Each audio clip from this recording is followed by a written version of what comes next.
রাত্রি ঘুমানোর আগে এই 4টি কাজ কখনোই করবেন না। আপনারা যারা সচেতন আছেন তারা অবশ্যই রাত্রে ঘুমানোর সময় এই 4টি কাজ মোটেও করবেন না, ভুলেও করবেন না। প্রিয় বন্ধুরা, আজকের ভিডিওতে এমন 4টি বিষয় সম্পর্কে জানাবো যে 4টি কাজ আমাদের প্রত্যেকের জন্য উচিত ঘুমানোর আগে বিশেষ করে না করা এবং সতর্ক থাকা।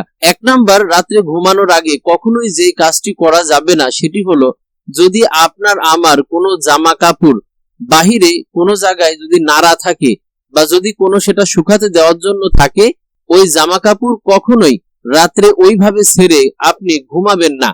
যে কোনো ভাবে আপনার রাত্রে নেড়ে দেওয়া জামা কাপড়গুলা সংগ্রহ করে ঘরের মধ্যে এনে তারপরে আপনাকে ঘুমাতে হবে। আমরা অনেকেই লক্ষ্য করি যুবতী বোনেরা তারা তাদের জামা কাপড়গুলো, বিশেষ করে অন্তর্বাসের জিনিসগুলো তারা ছাদে টাদে বিভিন্ন জায়গাতে বেলকনিতে তারা কিন্তু সেটা নেড়ে দেয়। তো সেক্ষেত্রে হয় কি, একদল খারাপ জিনেরা থাকে যারা রাত্রে ঘোরাফেরা করে। ওই সমস্ত জিনেরা তারা ওই পোশাক আশাকের কোনো অংশ কেটে নিয়ে বা তারা সেই অংশের সঙ্গে কোনো একটা বিষয় করে তারা কিন্তু তাদের উপরে আসর করে। এজন্য আমরা বলি কখনোই কোনো অবিবাহিত ছেলে এবং মেয়েদের উচিত নয় তাদের জামা কাপড়গুলো বাহিরে রেখে রাত্রি যাপন করা। এই বিষয়টি মাথায় রাখবেন। 2 নাম্বার যে কাজ কখনোই করা উচিত নয় সেটি হলো বাথরুমের দরজা খোলা রেখে ঘুমানো। আমরা শহর অঞ্চলে লক্ষ্য করি অনেকের বাথরুম হলো ঘরের মধ্যে অ্যাটাচ বাথরুম।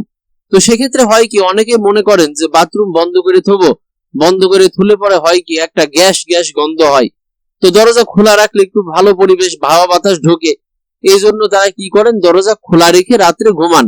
এটা চূড়ান্ত আকারের একটি ভুল সিদ্ধান্ত। আপনারা জানলে অবাক হবেন, বাথরুম এবং পেশাবখানা পায়খানার মধ্যে যত বেশি জিন থাকে এত বেশি জিন অন্য কোনো জায়গায় থাকে না। এই জন্য রাসূল সাল্লাল্লাহু আলাইহি ওয়াসাল্লামের শিক্ষা, বাথরুমে ঢুকতে হবে বাম পা দিয়ে এবং ঢোকার আগে একটি দোয়া পড়তে হবে, আল্লাহুম্মা ইন্নী আউযু বিকা মিনাল খুবুসি ওয়াল খাবাইস। এই দোয়াটার মধ্যে, পুরো দোয়ার মধ্যেই শুধু জিন শয়তান থেকে বাঁচার জন্য পানাহ চাওয়া হচ্ছে আল্লাহর কাছে। এই জন্য বাথরুমের দরজা খোলা রেখে ঘুমাবেন না। খবিস জিনেরা অনেক সময় তারা বাথরুম থেকে আমাদের ঘরের মধ্যে প্রবেশ করে। এই জন্য বাথরুমের দরজা খোলা রেখে শোয়া কখনোই এটা উচিত হবে না। নাম্বার 3, মোবাইলে গান শুনতে শুনতে কখনো ঘুমাবেন না। এটা অত্যাধিক আকারের একটা খারাপ লক্ষণ। অনেকেই আমরা লক্ষ্য করি যারা মোবাইলে গান শুনতে শুনতে ঘুমানো, তাদের একটি নেশাতে পরিণত হয়। অথচ আপনি তো জানেন না, আপনি যখন গান শুনতে শুনতে ঘুমাচ্ছেন, ওই গান শোনা অবস্থাতে যদি আপনার মৃত্যু হয়ে যায় তাহলে আপনার কি সওয়াল জবাব হবে, আপনার কি হিসাব হবে? এই জন্য রাত্রে ঘুমানোর সময় জিকির আজগার করে ঘুমানোটা সবচেয়ে উত্তম। খবরদার গান শুনতে শুনতে কেউ ঘুমাবেন না।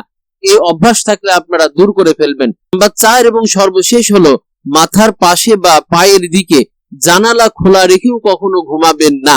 এটা অত্যাধিক আকারের খুব ভয়ঙ্কর একটি বিষয়।